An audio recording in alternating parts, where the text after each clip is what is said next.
Chelsea kembali goda Inter, kali ini tawarkan 60 juta euro untuk dapatkan Bastoni.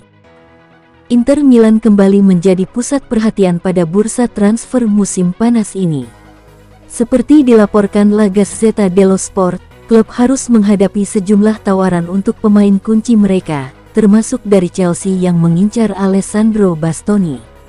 The Blues, yang kini ditangani Enzo Maresca, mengajukan proposal senilai 60 juta euro untuk bek kiri nerazzurri tersebut. Namun, Inter langsung menolak tanpa membuka negosiasi lebih lanjut. Penolakan itu semakin tegas karena Bastoni sendiri tidak memberikan sinyal terbuka untuk meninggalkan Milano.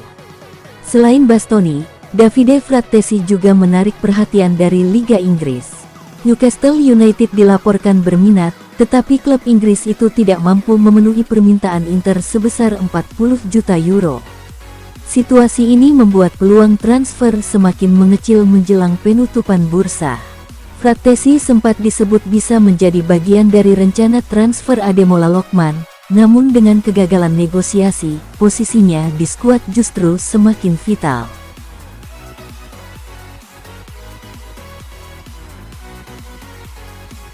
Galatasaray terus upayakan perekrutan Pavard, Inter siap jual. Galatasaray dikabarkan sedang mendorong kesepakatan untuk merekrut bek Inter Milan, Benjamin Pavard pada musim panas ini. Juara bertahan Super League Turki itu disebut sudah hampir mencapai kesepakatan dengan Inter Milan, namun sang pemain belum sepenuhnya yakin dengan langkah tersebut. Menurut laporan media Prancis, Foot Mercato via FC Internews, Galatasaray masih terus melakukan pendekatan intensif kepada Inter Milan. Klub asal Istanbul itu menjadikan Pavard sebagai target utama untuk memperkuat lini belakang mereka jelang musim baru. Inter Milan sendiri mendatangkan Pavard dari Bayern Munich 2 tahun lalu. Saat itu, ia dianggap sebagai salah satu transfer penting nerazzurri, dengan reputasi tinggi usai sukses bersama Bayern dan timnas Prancis. Namun, performanya dinilai mengalami penurunan pada musim lalu.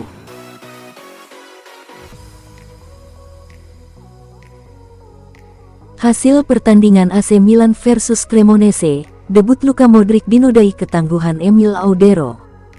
AC Milan dipaksa takluk dengan skor 1-2 oleh Cremonese di laga matchday 1 Serie A di San Siro, Minggu dini hari waktu Indonesia Barat. Milan mendominasi penguasaan bola, dengan dipimpin sang maestro Luka Modric, yang menjalani debutnya sebagai starter di San Siro, juga kerap menekan pertahanan Cremonese, tapi Emil Audero bisa bermain lebih efektif saat menyerang. Gol Milan dicetak Strahinja Pavlovic. Sementara itu gol Cremonese dihasilkan oleh Federico Baschirotto dan Federico Bonazzoli.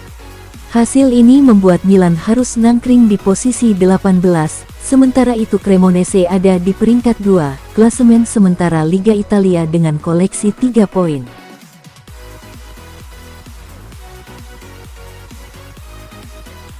Hasil AS Roma versus Bologna, awal menjanjikan Giallorossi bareng Gasperini. AS Roma membuka musim Serie A dengan kemenangan 1-0 atas Bologna di bawah arahan pelatih baru Gianpiero Gasperini dalam laga yang digelar di Olimpico, Minggu dini hari. Sejak awal, Roma menunjukkan wajah baru.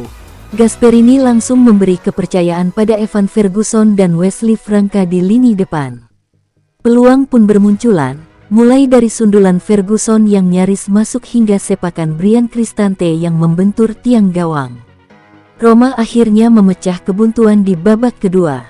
Kesalahan John Lucumi dimanfaatkan dengan baik oleh Wesley Franca, yang mencetak gol pertamanya di Serie A dengan penyelesaian cerdik meski dalam posisi sulit.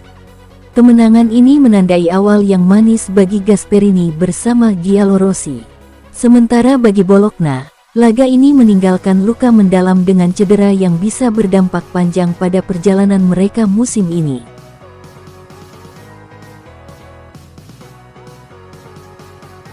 Hasil Sassuolo versus Napoli 0-2, Jesus cadangan, De Bruyne bikin gol.